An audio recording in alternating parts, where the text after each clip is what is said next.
Welcome to Thoughtful Thursdays. Today we have Dr. Amber with us. She's a gynecologist, and we're going to have a nice and interesting talk, aren't we? We are indeed. That's wonderful. So nice to have you here. Thank you. The topic that we want to talk about is that women at a certain age, they go into a different phase of their life. I'm going to let you do all the talking about that, All but right. tell us about it. Okay. This is a topic that's very close to my heart. Humans are living longer. Women are spending nearly 1/3 of their life in an estrogen deprived or what's called the menopausal state. They're working longer, so it affects their, kind of function at work as well. I find in my practice, 9 years ago, I would hardly ever see a woman over the age of 50. Now, 30% of my patients are above the age of 50. And the concerns mainly are this transition into a life in the 50s and beyond, and the health issues that come with it, and how to make adjustments with it. That's wonderful introduction because, yes, and I do think it's an important topic. If it affects half of the population at a certain point in their life, it must be very important. So what do you think caused this change? I think the fundamental change is the withdrawal of estrogen, which is one of the, the feel-well hormones in a woman's body. As she transitions through her 40s and into her 50s, the ovaries, which is the factory, the powerhouse of estrogen, stops producing the estrogen. And when that's withdrawn from the body, women will have symptoms. The common ones are hot flushes, night sweats, brain fog, mood changes, changes in their temperament. Most women will say they can't lose the weight. So there's a lot of things. So emotional, physical, psychological, a lot of things go hand in hand. And the main reason, of course, is the withdrawal of estrogen. Yeah, and what has changed? Because you said that nowadays you have 30% of women in your clinic, who are above 50. So how come this? What was the reason for that change? Yes, I think the reasons are twofold. One is that people in the UAE are living longer in the UAE. Previously, they would perhaps come here in their 20s, 30s, and by the time they hit their 50s, they would return to wherever they came from. Now people are staying for longer, even retiring here. I have women whose parents have lived here for very long and continue to live here. So clearly, as the demographics change, the health concerns change. Yeah. The other reason, I think, is that there is a lot of information on social media about the perimenopause and the menopause. And women are informed, they're educated, and they've read up about it. So sometimes they already come with the information and just want to discuss their options. So I think these are the two main reasons. Yes. Can you tell us a little bit more about the psychological effects of menopause? Do women feel when the estrogen stops working, do they feel that it's as if they are less, as if it diminishes them? I think the answer is a little bit more involved than simply the withdrawal of estrogen.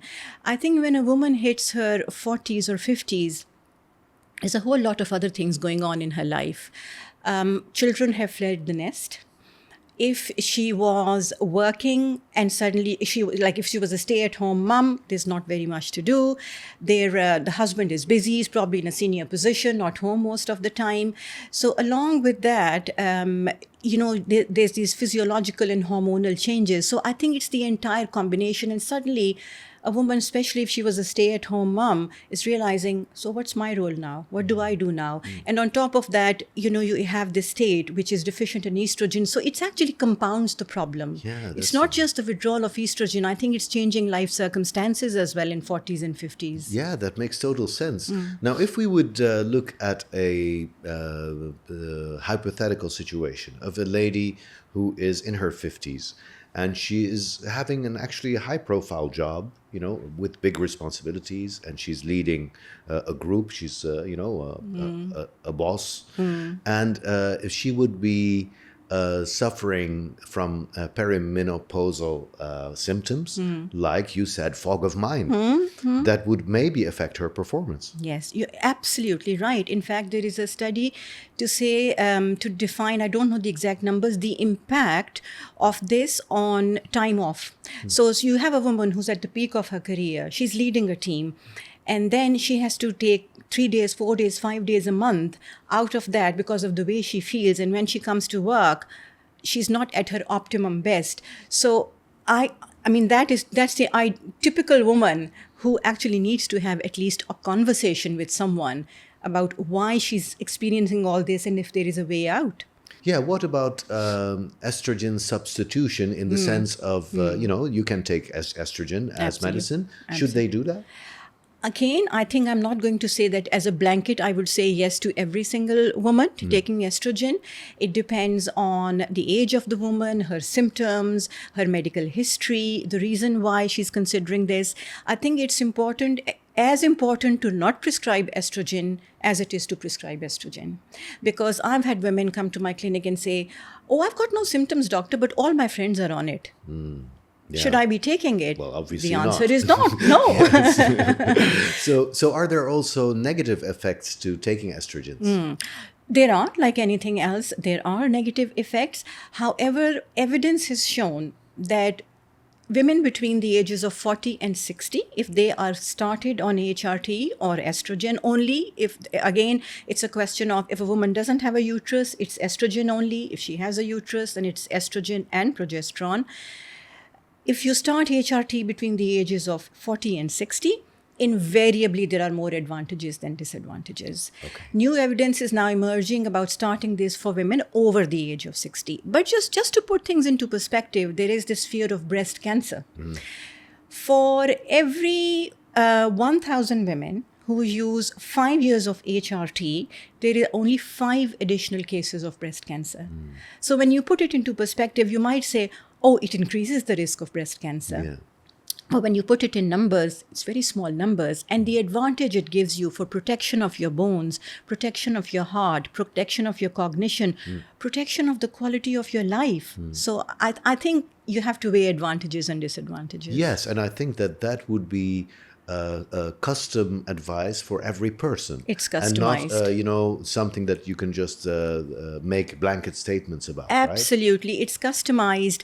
And even once you've started a woman on a regime, it takes several months before you find the right combination. Oh. Yeah, absolutely. So, and it depends. And that's where the trust comes in. Okay, Yeah. this doctor knows what they're talking about. I'll stick with them and I'll eventually get to. But it is highly, highly customized and individualized. Is there anything else that we as a society need to know about menopause? Because, I mean, sure, of course, the most of the information goes to women that you talk about, but maybe men should also know about menopause because they have to deal with the women. Absolutely. And I think, again, it's the education and the awareness and recognizing that look, we talked so much about teenage years and the physiological changes that go and pregnancy. But as I said, a woman spends 1/3 of her life in this state. Surely this is really important. Yeah. So I think it's just not considering this a disease or a problem. I've heard women say, "Oh, you must be going through the change. You're so hard to live with." So, being empathetic. Being empathetic, being supportive, and using all the strategies we have, not just the estrogen, the diet, the lifestyle, the exercise. There's a lot that goes into it just to keep everything in balance. It's been so wonderful talking to you, Dr. Amber. Thank you. have taught us so much Thank about you so this much. very important phenomenon.